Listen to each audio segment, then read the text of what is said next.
हरियाली से घिरा नेपाल का एक शांत और सुरम्य गांव, जहां न तो बड़ी इमारतें थीं, न ही बाजार की भीड़, लेकिन वहां की हवा में सादगी और आत्मा में अपनापन बसता था। वहां एक साधारण झोपड़ी में रहते थे हरि बहादुर, जो कि एक मेहनती किसान थे, और साथ में रहती थी उनकी 17 साल की बेटी सावी। सावी छोटी थी जब उसकी मां चल बसी थी। हरि बहादुर ने खुद अपनी बेटी को बड़ा किया। कभी खेतों में काम करते हुए उसे कहानियां सुनाते, तो कभी रात में चूल्हे की धीमी आग के सामने बैठकर जीवन के अर्थ सिखाते। बेटी, हमारे पास धन नहीं है, लेकिन अगर तेरे मन में ज्ञान है और तेरा हृदय सच्चा है ना, तो तू दुनिया की सबसे अमीर लड़की बन सकती है। पिताजी, मैं बड़े होकर ऐसी बनूंगी कि लोग मुझे मेरी सोच से पहचाने, ना कि मेरी स्थिति से। सावी को पढ़ने की भूख थी। जो भी टूटी फूटी किताबें उसे मिलती, वो उन्हें चाव से पढ़ती। खेतों में काम करते समय भी वो पहेलियां सोचती और खुद से प्रश्न पूछती रहती। एक दिन गांव के चौपाल में ढोल बजे। एक सिपाही आया और आवाज दी, सुनो सुनो सुनो,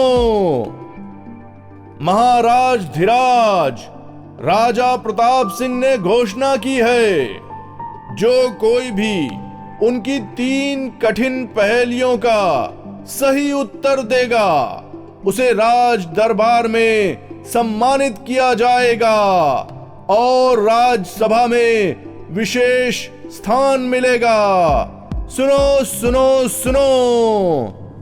पूरा गांव उत्साहित था। कई पढ़े लिखे लोग तैयार होने लगे।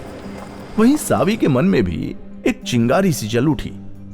पिताजी, मैं भी दरबार जाऊंगी।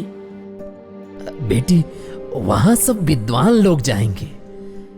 तू एक किसान की लड़की है, तुझे हंसी में उड़ा देंगे वो लोग।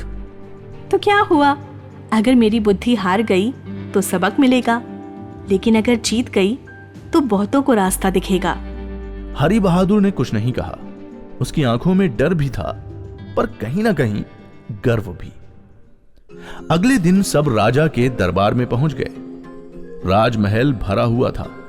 दूर दूर से लोग आए थे और उसी भीड़ में सावी आई।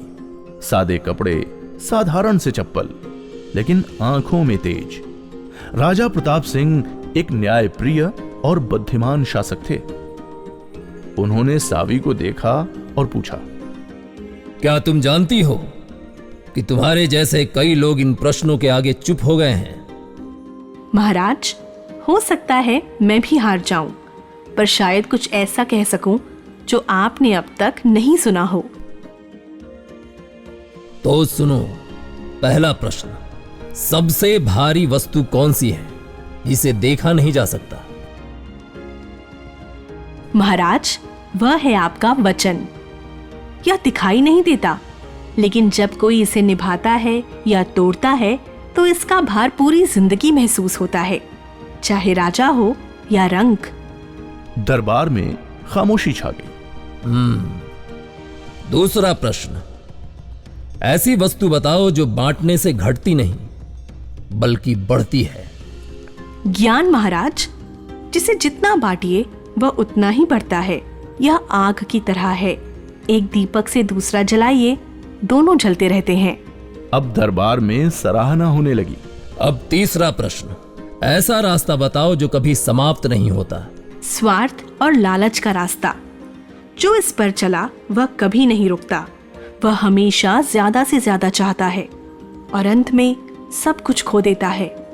राजा ने सिंहासन से उतरकर सावी के पास आकर कहा, तुमने सिर्फ उत्तर नहीं दिए बल्कि सोचने का तरीका भी सिखाया। आज मैं ये घोषणा करता हूं कि इस राज्य की तुम प्रधान सलाहकार रहोगी। तुम्हारी सोच हमारे भविष्य का हिस्सा बनेगी। महाराज, मेरा मकसद केवल जीतना नहीं था, बल्कि यह दिखाना था कि बुद्धिमता किसी एक वर्ग की चीज नहीं।